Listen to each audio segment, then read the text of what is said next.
নমস্কার, ময়ের রান্নাঘরে তোমাদের সকলকে স্বাগত জানাই। আজকে আরেকটি নতুন রেসিপি নিয়ে চলে এসেছি। আজকে যে রেসিপিটি তৈরি করব তার নাম হচ্ছে পালংয়ের সন্দেশ। এখন শীতকাল, বাজারে প্রচুর পালং শাক পাওয়া যাচ্ছে, তো সেই পালং শাক দিয়ে একটি মিষ্টি বানাবো। তাহলে চলো পালং সন্দেশ বানাতে কি কি লাগছে একটু দেখে নিই। পালং সন্দেশ বানাতে লাগছে পালং শাক, যেটা আমি শুধু পাতাগুলোকে নিয়ে একটু ভাপিয়ে নিয়ে মিক্সিতে পেস্ট করে নিয়েছি, ছানা, চিনি, কিশমিশ, কাজু, চারমগজ, খেজুর, একটু সাজানোর জন্য কাজু রেখেছি, এলাচ গুঁড়ো, মিল্ক পাউডার, আর এটা একটু বাদাম গুঁড়ো আছে, আর ঘি। এবার আমি ইন্ডাকশন অন করে দিয়েছি, এর মধ্যে এবার একটু ঘি দিয়ে দিচ্ছি।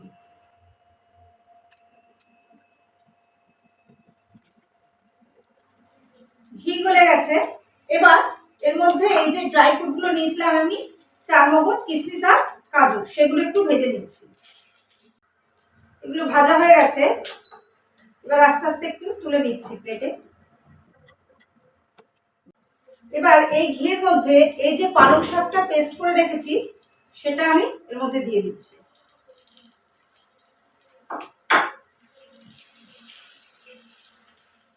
এবার এই ছানাটা দিয়ে দিচ্ছি, ভালো করে এবার মিশিয়ে নিচ্ছি।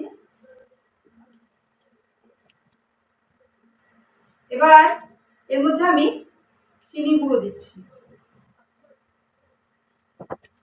সবগুলো খুব ভালো করে মিশিয়ে নিচ্ছি। এবার যতক্ষণ শুকনো একটা মন্ড তৈরি না হয় ততক্ষণ লো ফ্লেমে এটাকে নাড়াচাড়া করতে হবে। এবার এর মধ্যে আমি এই মিল্ক পাউডারটা দিয়ে দিচ্ছি।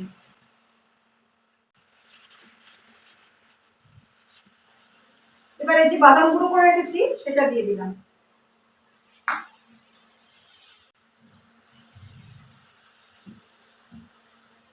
তোমরা দেখতে পাচ্ছ যে আস্তে আস্তে কড়াই থেকে এটা ছেড়ে যাচ্ছে। এটা আরেকটু শুকোতে হবে। এটা প্রায় হয়ে গেছে, দেখো, দেখলেই বুঝতে পারবে তোমরা কিভাবে কড়াই থেকে ছেড়ে যাচ্ছে।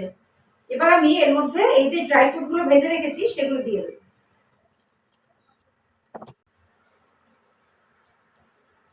এবার আমি প্লেটে নামিয়ে নেব। অফ করে দিলাম ইন্ডাকশন। তার আগে একটুখানি খেজুর আমি ছোট ছোট পিস করে রেখেছি, সেগুলো একটু দিয়ে দেবো। এবার ইন্ডাকশন অফ করে দিচ্ছি। তাহলে তৈরি হয়ে গেল আজকের পালং সন্দেশ। তোমরা জানোই প্রতিবার শেষ হওয়ার সময় আমি একটি গান গেয়ে শেষ করি। আজ আমি শ্রদ্ধেয়া আরতি মুখার্জির একটি গান গেয়েছি। এই মঞ্জ ছোনায় অঙ্গ ভিজিয়ে এসো না গল্প করি, এই মঞ্জ ছোনায় অঙ্গ ভিজিয়ে এসো না গল্প করি, দেখো ওই ঝিলিমিলি চাঁদ সারা রাত আকাশে শোলমাচরি,